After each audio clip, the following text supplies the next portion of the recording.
When I opened the cafe door, thinking I was about to meet my fiancé for a cute pre-wedding latte moment, I had no idea I was stepping straight into one of those messed up Reddit revenge stories people binge at 2 a.m. Soft jazz drifted through the crowded room, the place smelling like overpriced espresso and broken dreams. I spotted Jason sitting alone, cappuccino untouched, staring at the table like it had personally offended him. "Hey, babe," I started. He didn't even let me sit. "We need to talk," he said, flat, robotic, like some dude on an AITA Reddit stories thread rehearsing his breakup lines. My stomach did a full drop kick. I sat anyway, forcing a smile. "Is this about the caterer? Because I told you—" "No." He reached into his coat pocket and placed a small velvet box on the table. Not to give me something, no, to take something back. "I can't marry you, Emily." 7 words, sharp enough to slice bone. I whispered, "What?" He leaned back like dropping a bomb had relieved him. "It's not you. We're just going different directions. I've made new connections, important ones. Megan Langley and I—" My ears rang. Megan freaking Langley, daughter of billionaire VC Gregory Langley, West Coast royalty, practically a walking LinkedIn flex. "You're leaving me for her?" "It's not like that." He lied like it was breathing. "This is better for both of us. You deserve someone simpler." Simpler. Like I was a budget option he was upgrading from. Then, because apparently humiliating me wasn't enough, he added, "The ring, it's a family heirloom." My hands were shaking, but I slid it off, set it on the table. My voice didn't crack when I said, "Thanks for the honesty." I walked out before the tears betrayed me. Elm Street swallowed me whole before I finally broke. I didn't want to go back to the apartment, but when I got there, everything was already packed, labeled, sorted, returned to sender. Not by Jason. He wouldn't lift that much emotional weight. His mother, definitely. I sat on the floor beside my bags. No home, no wedding, less than $100 in my account, and absolutely no clue how to start over. So I did the one thing I swore I'd never do again. I called my foster mom. And that call, it changed everything. But little did I know, this heartbreak wasn't just personal. It was connected to a darker, twisted family revenge story brewing behind the scenes. One that would drag me into the world of power, betrayal, and a man who'd soon change my life forever. Margaret opened the door before I even knocked twice. Not Jason's mother, not anyone connected to that disaster. My foster mom, the only person who ever showed up when life pulled a full AITA plot twist on me. "Emily," she breathed, pulling me inside the warm, cluttered little house I grew up half in, half out of. "Honey, what happened?" The second she wrapped her arms around me, I just folded. Like every wall I'd reinforced since childhood suddenly cracked wide open. Margaret didn't ask questions, never had. She just pressed a mug of peppermint tea into my hands and smoothed my hair like she used to when I was 13 and the world felt too big. "Stay as long as you need, sweetheart. This is your home." And God, hearing that hurt more than Jason's breakup. That night, lying on the old pull-out couch, I stared at the ceiling while the whole failed wedding Reddit relationship drama replayed in my head like one of those long text story Reddit videos people binge. Was I really this disposable? Was I just a placeholder until someone shinier, someone with a billionaire daddy showed up? By sunrise, the heartbreak burned down into something more solid: shame, anger, a tiny spark of revenge story energy that whispered, "You're not staying stuck." The next day at the hospital, I went through the motions, smiled, lied about wedding postponements, dodged questions like I was in an AITA story where the comments would roast me alive for staying with a guy like Jason. But the truth was, I needed a way out, a fresh start, a whole new life. And weirdly enough, it found me. I was checking on a patient when Rachel, our blunt, caffeine-addicted charge nurse, leaned into the doorway like she was delivering a secret mission. "You still dreaming about escaping this place?" she asked. I blinked. Yeah. Why?" She jerked her chin toward the hallway. "Remember Lily from Neuro, the one who ditched us for that private live-in care job? She quit." "Why?" She snorted. "Couldn't handle the dude. Some rich tech guy, paralyzed after an accident, mansion in Cypress Hill. Pays triple, but he apparently scares off nurses like it's a hobby." My heart flicked. "Triple?" I repeated. She nodded. "You've got 5 years experience and a spine. That's all he needs. You'd be perfect." For the first time in days, something inside me shifted. Hope? Maybe. Desperation? Absolutely. "Do you have the contact?" I asked. 10 minutes later, I was holding a card with a name written in expensive cursive. Margaret Temple, estate manager. Funny how the universe works. That night, at exactly midnight, I dialed the number with frozen fingers and a racing heart. "Miss Carter, are you available for an interview tomorrow morning at 9 a.m.? "Yes," I breathed, too quickly. "Bring your credentials. Do not be late." The call ended before I could second-guess anything. But the moment I reached that mansion in Cypress Hill, I realized this wasn't just a job. This was the first step into a dangerous, twisted family drama plus revenge dark world where nothing was what it looked like and no one was who they pretended to be. The next morning, I was sitting on a plane heading out of Montana before the sun even bothered to wake up. I had one overstuffed duffel bag, $73 in my bank account, and a desperation level only rivaled by people in AITA Reddit stories who post from burner accounts. By the time I reached Cypress Hill, it felt like I'd fallen straight into one of those Reddit revenge dark threads. Unreal, high stakes, and way above my tax bracket.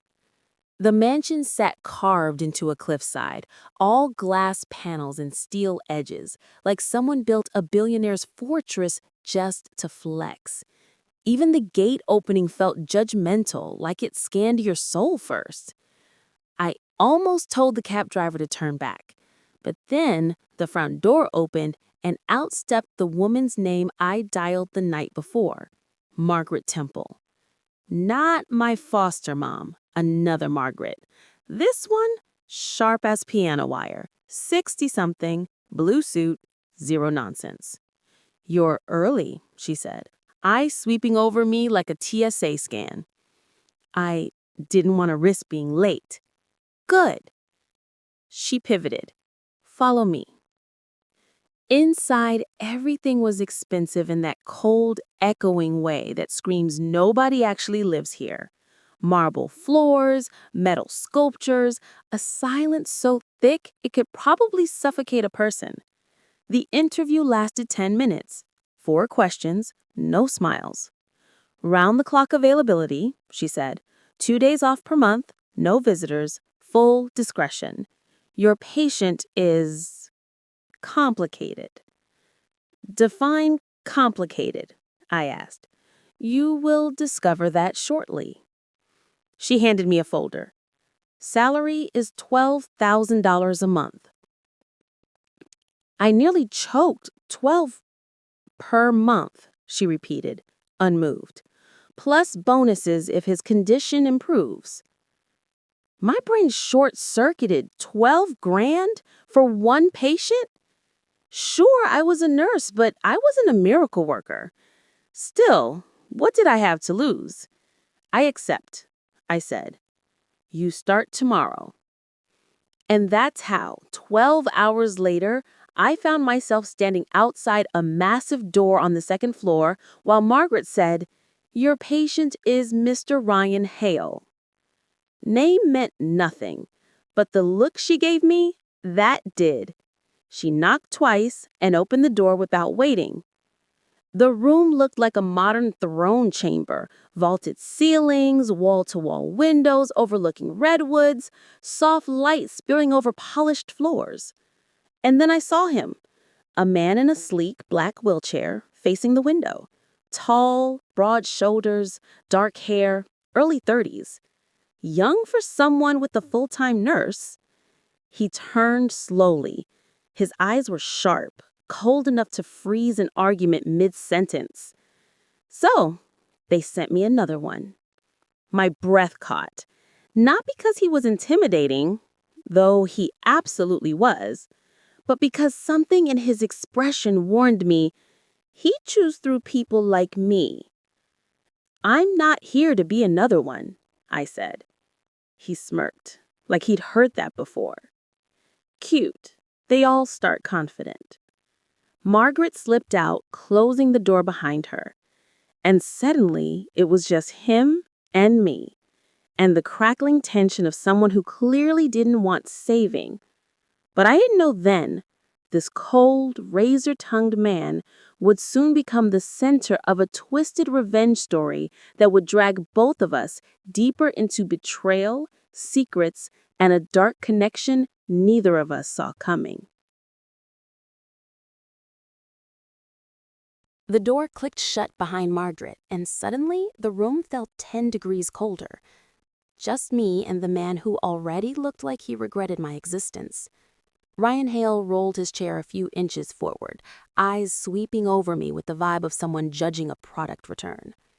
"What exactly do you think your job is here?" he asked, his tone full AITA villain energy.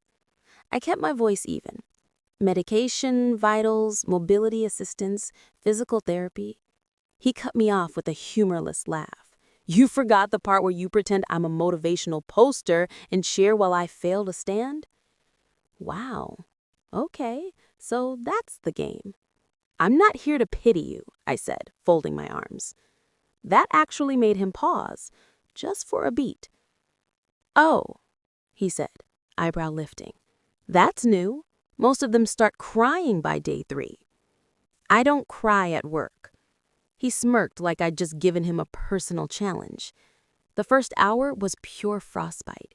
He made comments just sharp enough to test me, glancing over his shoulder after every jab like he was waiting to see if I'd break. But I'd survived foster homes, med school, night shifts, bad breakups, and men who weaponized charm. This guy? Please.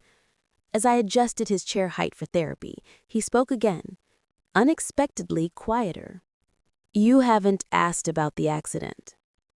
I figured you'd tell me if you wanted to." He stared at me long enough to make the silence feel heavy. "Skiing accident. Ridge slip. Helicopter evac. Spinal trauma. Left me like this." I nodded. His head snapped toward me the second the gym door creaked, and the look he gave me, pure fire. The kind of fury you only see in revenge dark stories where secrets get ripped into the light. "What the hell are you doing here?" Ryan barked, voice cracking with exertion. I held my hands up. I heard something, thought something fell. Get out. Each word sharp enough to draw blood, but I didn't move. I couldn't. My brain was still trying to process the impossible sight in front of me. I swallowed. You're standing. His jaw clenched hard as stone. His arms trembled. His legs shook like each second was torture. But he stayed upright, gripping those bars with a desperation that hurt to look at. You were never supposed to see this, he hissed. I stepped inside anyway, shutting the door quietly behind me. Why are you hiding this? Why pretend you can't make progress? Ryan's eyes flashed. Rage, pain, humiliation tangled together. Because the second people see improvement, they expect miracles. He forced himself down into the wheelchair, breath ragged, sweat dripping onto the mat. I can't give them miracles, he said, voice low. I can barely give them 10 steps. Ryan, I said gently, healing doesn't work like that. Expectations or not, you're improving. He laughed bitterly. You don't understand. Maybe I do. He glared at me like I crossed the line, but I didn't look away. People walk away, he said, voice shaking in a way that wasn't physical, when progress isn't fast enough, when I'm not who I used to be, when the recovery gets ugly. I felt something in my chest crack, because I knew that feeling too well. Ryan, I stepped closer. You don't have to do this alone. His eyes snapped to mine, sharp, disbelieving, searching. Why do you care? Why stay? Why bother? I took a slow breath. Because I know what it's like to have your whole future ripped away and be expected to smile through the wreckage. Silence. Heavy, charged, fragile silence. He looked away first, then quietly. Fine. My heartbeat stuttered. Fine what? I asked. You can help me. He looked back at the bars. But no one knows. Not Margaret, not staff, no one. I understand. You follow my lead. I say stop, we stop. I say go, you help. Deal. Ryan studied me again. Softer this time. Less knife edge. More human. You're not like the others, he muttered. I'm not trying to be, I said. And that was how at 3 a.m. in a dim mansion gym surrounded by storm winds and too many secrets, I became the only person who knew the truth. Ryan Hale wasn't broken. He was fighting like hell not to drown in the expectations that wanted to swallow him. But if I thought his hidden strength was the biggest shock, I was wrong. Because the real danger wasn't Ryan's secret. It was the mysterious voice I heard in the mansion the next morning, a voice connected to a much bigger, darker crime meets family revenge plot neither of us saw coming. The storm outside had barely died down when I heard a voice coming from the west sitting room the next morning. Deep, smooth, too confident to be staff. I followed it, quiet as a cat. There, sprawled casually on a leather couch like he owned the place, was a man in an expensive suit swirling a drink that was definitely not juice at 9 a.m. Ryan, buddy, he said with a grin. You look like hell. Ryan sat across from him, jaw tense. Good to see you too, Eric. Ah, Eric Thorne, the business partner. The guy Margaret whispered about, in that don't get involved tone older women reserve for serious danger. I set a tea tray down, keeping myself invisible. Eric's eyes slid to me like he was examining a purchase. This the new one? I didn't flinch. Emily, I said. I'm his nurse. Eric smirked. Hope you last longer than the others. Ryan snapped. She's not here for your entertainment. Eric raised both hands, mock innocence. Then the conversation shifted. Quiet, strategic, dangerous. Langley's ready to push the funds. We just need you to sign the control transfer package. Quick in, quick out. Langley Capital will absorb the board. My heart stopped. Langley, as in Megan Langley's family? I kept my face still, but inside, a cold, sinking feeling. Ryan didn't respond. He stared out the window like choosing silence was safer than choosing words. You stalled long enough, Rye, Eric pressed. I already prepped the documents. Ryan's jaw flexed. I said I'll look them over. You've been saying that. There was something off about Eric, something predatory. I slipped out quietly, pulse hammering. Back in my room, everything clicked like puzzle pieces snapping into place. Langley Capital, control transfer, pressure. Jason leaving me from Megan mere weeks after Ryan's accident. This wasn't just heartbreak. This was strategy. That night, during Ryan's stretching exercises, I finally spoke. I overheard Eric today. He and the Langleys, they're trying to take your company. Ryan stilled. Say it again? I repeated everything, word for word, even the part about Megan.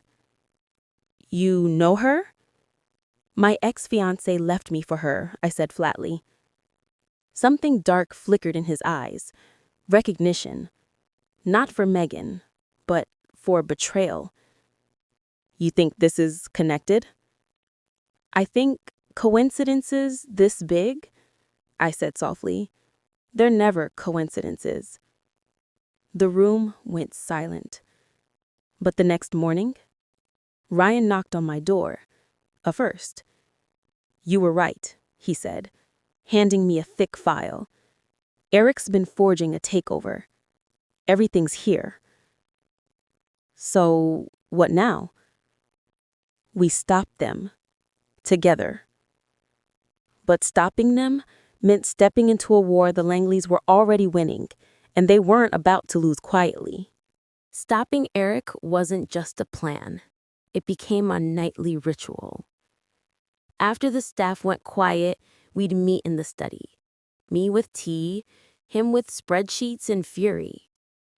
The house at night felt like a war bunker. Dim lights, documents spread across the long oak table, Ryan leaning over them with determination that bordered on obsession. This clause, I said, pointing, it hands over voting rights.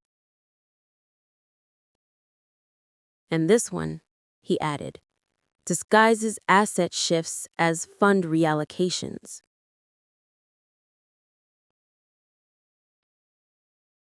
The days after the boardroom battle felt unreal. The mansion, once cold, turned warm again. Windows open, light everywhere. Ryan walked a little further each day. One evening, he attempted cooking, which went hilariously bad. If this kills you, I want it on record, he said, handing me a charred bowl of what might have once been rice. I deadpanned. Do I at least get the company in the will? He froze. That look, playful but meaningful, swept across his face. Actually, he said slowly, no. I blinked. Wow, rude. He moved the company to a trust that includes you. My heart stuttered. Why would you do that? Because you helped me rebuild the part of myself I thought was gone. He reached into his pocket, pulled out a small black box. Before you say anything, he said quickly, you don't have to answer. Not today, not this year. I know I'm still figuring out who I am now. He opened the box. A simple gold ring with a small sapphire. Not flashy, not showy, just honest. He said softly, I want to ask, if you'd consider walking this road with me. My breath hitched.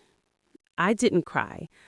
I thought I would, but instead, I felt something steady, like the world finally aligned. I slid the ring on. I'm not saying yes, I whispered, smiling, but I'm not saying no. His laugh, warm, relieved, filled the kitchen. We didn't rush anything. No posts, no announcements. Just more mornings together. Ryan walked a half a mile on his own. I opened my private practice. We expanded staff. Life didn't go back to the way it was. It went somewhere better. One day, Jason texted, 2 lines asking if I was okay. I didn't reply, because I finally understood. He was just the crack in the door that led me here. But the biggest moment, the one that sealed our future, came months later on a cold beach at sunset. The coast was freezing the evening of Ryan's birthday, but he insisted we walk along the sand anyway. He didn't bring the wheelchair, didn't need it. He walked beside me, steady, confident, the man who refused to break even when life tried its hardest. Waves crashed, wind whipped our hair, the sky glowed orange and pink, painting everything gold. After a long silence, Ryan asked, "You think we'll ever go back to who we were before the accident, before everything?" I shook my head. "I hope not." He stopped walking. I turned to face him. "Because who we became," I said softly, "is better." He didn't respond, not with words. He reached for my hand, warm, solid, and held it like he wasn't ever letting go again. He didn't propose again. He didn't need to. We both knew what our future looked like now. And it didn't scare either of us. The coast was freezing the evening of Ryan's birthday, but he insisted we walk along the sand anyway. He didn't bring the wheelchair, didn't need it. He walked beside me, steady, confident, the man who refused to break even when life tried its hardest. Waves crashed, wind whipped our hair, the sky glowed orange and pink, painting everything gold. After a long silence, Ryan asked, "You think we'll ever go back to who we were before the accident, before everything?" I shook my head. "I hope not." He stopped walking. I turned to face him. "Because who we became," I said softly, "is better." He didn't respond, not with words. He reached for my hand, warm, solid, and held it like he wasn't ever letting go again. He didn't propose again. He didn't need to. We both knew what our future looked like now, and it didn't scare either of us. But there was still one last chapter, the final piece of our revenge dark, Reddit-worthy journey. Part 10. Final part. The final thread of this entire messy, twisted tapestry came quietly. Months later, after life settled into something soft and steady, I got a letter. No return address, just my name in careful handwriting. Inside was a simple handwritten note. "Thank you for ending what I didn't know how to escape. Jason." I stared at it for a long time. No anger, no heartbreak, just closure. He'd gotten involved with the Langleys deeper than he realized, pulled in by promises, by money, by status. He was a pawn, a disposable one. And he'd learned the hard way that people like that don't keep pawns. they sacrifice them. I folded the letter and tossed it into the drawer. Not forgiven, but finished. Life moved on. Ryan no longer needed daily therapy, though he still liked when I stretched his shoulder muscles, claimed I had magic hands. I accused him of lying. He grinned and didn't deny it. My private practice grew fast. Turns out word of mouth spreads quickly when the mysterious nurse from the Hale Mansion starts taking patients. One evening, as we stood on the balcony overlooking the redwoods, Ryan slipped his arm around my waist. "You know," he murmured, "you never actually gave me an answer." I looked up. "To what?" He tapped the sapphire ring still sitting on my finger. "That." I smiled. "Do you want the real answer?" He nodded. So I turned toward him fully, took his hands, and said the words that felt overdue but finally right. "Yes." He didn't kiss me immediately. He didn't even speak. He just rested his forehead against mine and breathed out like the world had finally let him go. And maybe it had. Because we were no longer victims of what broke us. We were survivors who rebuilt ourselves piece by piece, stronger, wiser, sharper. A man who refused to stay down. A woman who refused to stay discarded. Not a fairy tale, not a perfect ending, but a real one. And sometimes, real is better. We walked back into the house hand in hand. No shadows left to outrun, no ghosts left to bury. Just us. Healing, growing, choosing each other every day.